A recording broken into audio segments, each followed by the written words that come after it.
the government of Kenya is one. We don't have two types of government.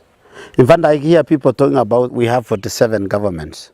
In fact, others are talking about 48 governments. That is a very naive way of interpreting. We have only one government. That's the first statement which needs to come out. We have one government in Kenya. The second thing is the characteristics of that government.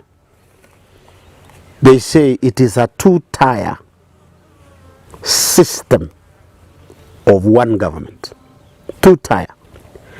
So we have the national government and the county government. And this is how it is. Some functions of government are retained at national. Some functions of the same government are devolved to the county government. It is the same government, but some functions are retained at national. One of them, for example, is security. Retained. It is uniform all over the country. So we cannot have police created in the same capacity, same respect, same constitutional level at national and then in county. We can have askaris in county with limited access to the state of the national police in the country. But some functions are devolved to county government.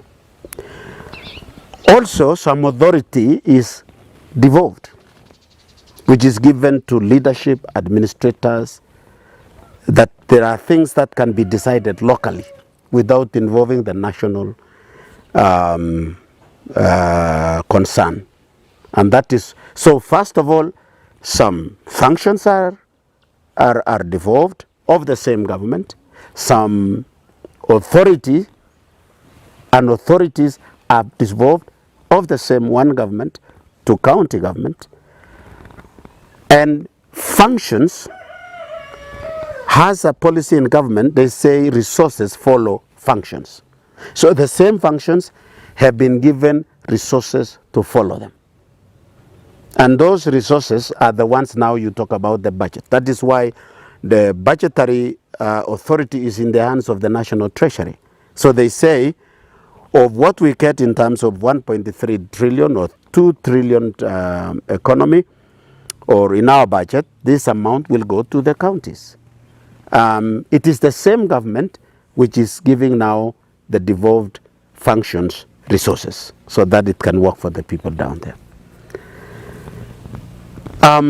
This same government has given authority to both the leadership at county level and given authority to the citizens under the same constitution to determine the kind of leaders who should exercise that authority on their behalf as a government at a devolved state. That is why we elect a governor, because he will be in charge of our resources. We elect a county assembly so that it will help in monitoring and oversight on the use of the same resources which have been devolved come down to where we are. So that we should have. In Baringo, we have about 30 elective areas, plus about 10 or 12 nominated slots that will balance the gender, sometimes also address some of the special groups, minorities, to be part of that authority in determining in the oversight of what the county is. So, as a national exercise, we are participating in a national exercise through an arrangement of a two-tier type of government. So the only difference between the national functions and local functions in terms of philosophy that guides the authority of the citizen is that we elect the leaders reflecting the interests at our local level, reflecting concerns at our local level. reflecting opportunities at our local level.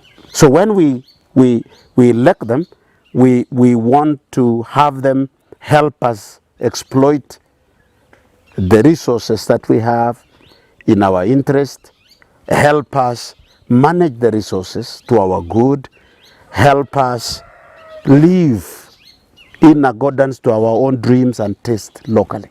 That is what the government is at the government of Kenya is at the county level.